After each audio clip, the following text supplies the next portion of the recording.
Good morning साथियों। तो चलिए आज का जो टॉपिक है आज हम स्टार्ट करेंगे। आज जो हमारा ट्रेनिंग का टॉपिक है storage and handling of gas cylinder. तो हम जानेंगे कि इसके अंदर क्या क्या हैजार्ड्स है और क्या क्या इसके अंदर प्रिकॉशंस लेना है। ठीक है, तो चलिए स्टार्ट करते हैं। तो storage and handling of gas cylinder में गैस सिलेंडर देखिए, पहले सबसे पहले आप समझिए। ठीक है, जैसे गैस सिलेंडर में कितने प्रकार के गैस सिलेंडर होते हैं, जैसे कि आपका ऑक्सीजन होता है, एलपीजी होता है, acetylene, nitrogen, CO2, argon and ये सभी चीजें क्या है, हाई प्रेशर वेसल्स है। ठीक है, तो अगर इन्हें गलत तरीके से हैंडल या स्टोर किया गया तो क्या हो सकता है, फायर एंड एक्सप्लोजन हो सकता है, फायर लीकेज हो सकता है। ठीक है, ये इसमें बहुत बड़ा हजार्ड होता है। ठीक है, तो आगे हम बात करेंगे इसमें और क्या क्या थी। चलिए एक काम करते हैं, हम लोग हजार्ड इसमें क्या क्या है, हजार्ड ऑफ गैस सिलेंडर वो बात करते हैं।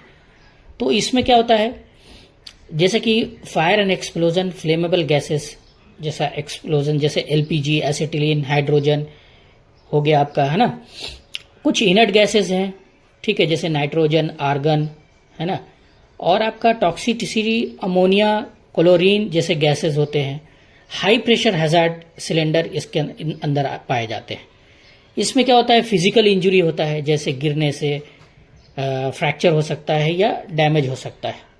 ठीक है, अब इसका जो है आपका स्टोरेज रिक्वायरमेंट क्या है, एज पर स्टैंडर्ड हम बात करेंगे। ठीक है, तो इसमें क्या है, पहली चीज है कि लोकेशन ऑफ स्टोरेज एरिया कैसा होना चाहिए, उस पर बात करेंगे। इसमें क्या है, ओपन वेंटिलेटेड और ड्राई और फायर प्रूफ जगह पर होना चाहिए, है ना।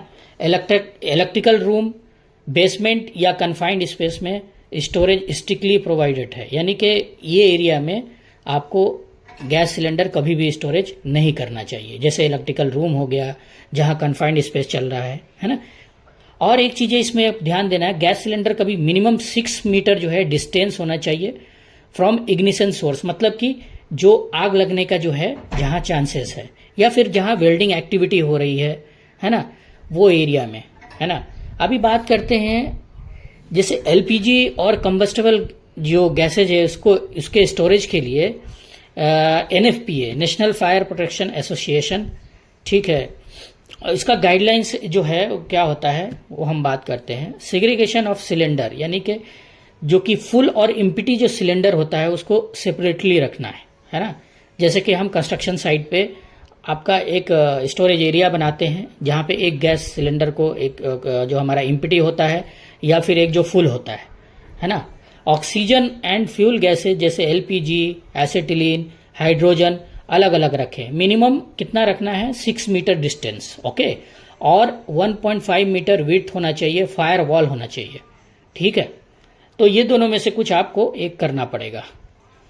और जो भी टॉक्सिक गैसेस है उसको अलग अलग वेंटिलेटेड एरिया में स्टोर करें। और स्टोरेज पोजीशन क्या है, जैसे कि आप लोग कभी भी गैस सिलेंडर है, एसिटिलीन है, ऑक्सीजन है या जो भी गैसेस है, उसको एक उसमें रूल बना हुआ है कि हमेशा क्या करना है, अपराइट पोजीशन में उसको रखना है, यानी कि वर्टिकल पोजीशन में, है ना, स्टोर करें।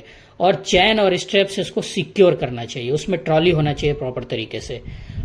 ठीक है, हॉरिजेंटल स्टोरेज करना स्ट्रिक्टली मना किया गया है। ठीक है, तो अब इसमें बात करें कि कुछ इसका जो है टेम्परेचर में, कौन से टेम्परेचर में इसको रखना है, कहाँ सही है कहाँ गलत है। तो इसमें बोला गया है डायरेक्ट सनलाइट में नहीं रखना है, यानी कि हीट जो सोर्सेस होगा उससे बचाना है।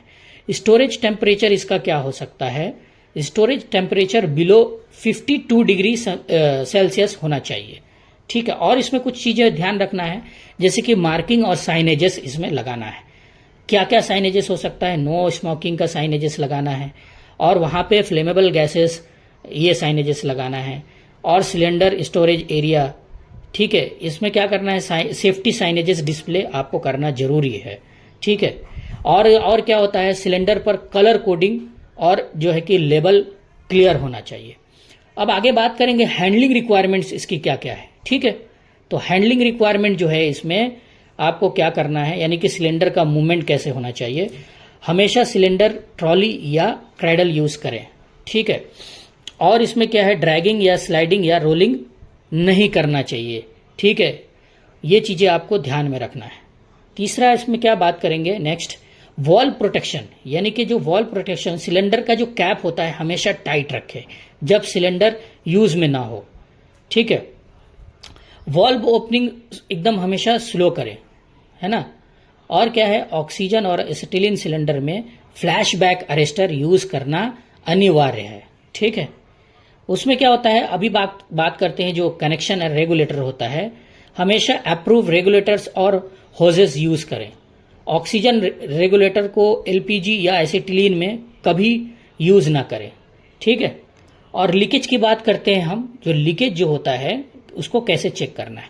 लीक टेस्ट हमेशा सोप जो होता है, पानी वाला सोप से ही करें, कभी जो है बिना लीकेज टेस्ट किए हुए आप काम स्टार्ट नहीं करें। अब बात करते हैं कि जब काम हो रहा है उस दौरान, ड्यूरिंग यूजेस ऑफ सिलेंडर, उसको क्या करना है।